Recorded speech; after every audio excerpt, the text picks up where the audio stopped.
सर्वमंगलमांगल्ये शिवे सर्वार्थ साधके शरण्ये त्र्यंबिके गौरी नारायणी नमोस्तुते।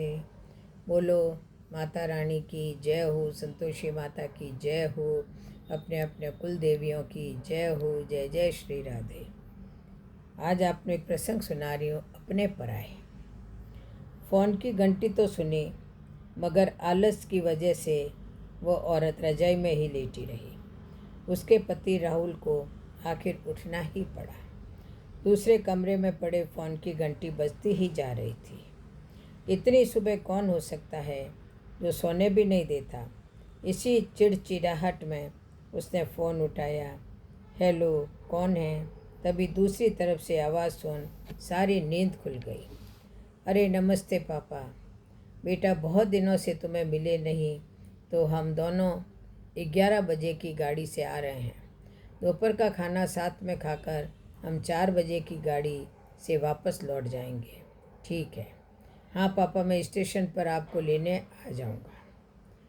फ़ोन रखकर वापस कमरे में आकर उसने सुनीता को बताया कि मम्मी पापा 11 बजे की गाड़ी से आ रहे हैं और दोपहर का खाना हमारे साथ ही खाएंगे।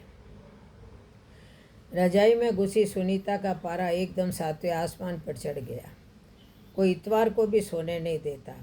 अब सबके लिए खाना बनाओ, पूरी नौकरानी बना दिया है मुझे। गुस्से से उठी और बाथरूम में घुस गई।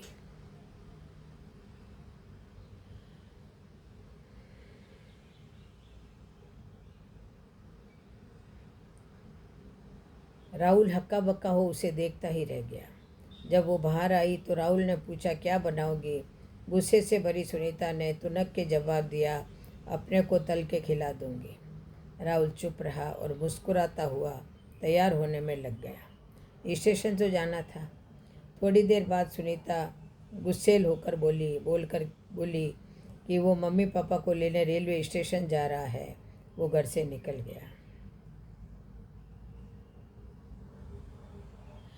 सुनीता गुस्से से बड़बड़ाते हुए खाना बना रही थी। दाल सब्जी में नमक मसाले ठीक है या नहीं की परवाह किए बिना बस करछी चलाई जा रही थी। कच्चा पक्का खाना बना बेमन से पराठे तलने लगी, तो कोई कच्चा तो कोई जला हुआ। आखिर उसने सब कुछ खत्म कर दिया। फुर्सत की सांस लेते हुए सोफे पर बैठ मैगजीन के पन्ने पलटने लगी। उसके मन में तो बस यह चल रहा था कि सारा रविवार खराब कर दिया। बस अब तो आए, खाएं और वापस जाएं। थोड़ी देर में घर की घंटी बजी तो बड़े बेमन से उठी और दरवाज़ा खोला। दरवाज़ा खुलते ही उसकी आंखें हैरानी से फटी रह गई और उसके मुंह से एक शब्द भी नहीं निकल सका। सामने राहुल के नहीं, उसके मम्मी पापा खड़े थे, जिन्हें राहुल स्टेशन से लाया था। मम्मी ने आगे बढ़कर उसे झिंझोड़ा। अरे क्या हुआ? इतनी हैरान परेशान क्यों लग रही है? क्या राहुल ने बताया नहीं कि हम आ रहे हैं? जैसे मानो सुनीता की नींद टूटी हो। नहीं मम्मी, इन्होंने तो बताया था, पर चलो आप अंदर तो आओ। राहुल तो अपनी मुस्कुराहट रोक नहीं पा रहा था। कुछ देर इधर उधर की बातें करने की में बीत गया। थोड़ी देर बाद पापा ने कहा, सुनीता गप्पे ही मारती रहोगी या कुछ खिलाओगी भी? यह सुन सुनीता को मानो सांप सूंघ गया। क्या करती? बेचारी को अपने हाथों से ही बनाए अध पके और जले हुए खाने को परोसना पड़ा। मम्मी पापा खाना तो खा रहे थे, मगर उनकी आंखों में एक प्रश्न था जिसका वो जवाब ढूंढ रहे थे। आखिर इतना स्वादिष्ट खाना बनाने वाली उनकी बेटी आज उन्हें कैसा खाना खिला रही है? सुनीता बस मुंह नीचे किए बैठी खाना खा रही थी। मम्मी पापा से आंख मिलाने की उसकी हिम्मत नहीं हो पा रही थी। खाना खत्म कर सब ड्राइंग रूम में आ बैठे।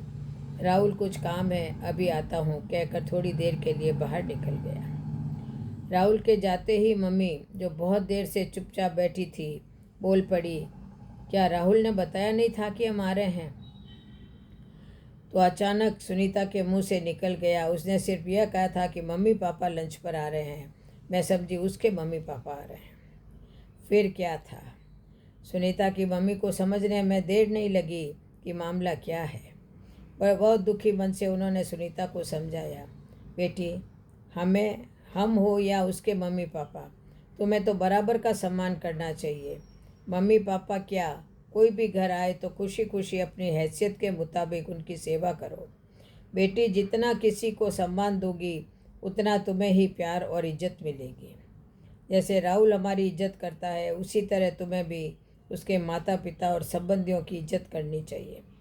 रिश्ता कोई भी हो, हमारा या उसका, कभी फ़र्क नहीं करना। सुनीता की आंखों में आंसू आ गए और अपने को शर्मिंदा महसूस कर उसने मम्मी पापा को वचन दिया कि आज के बाद फिर ऐसा कभी नहीं होगा। निश्चित ही हमें विचार करना होगा, क्या यह ठीक है?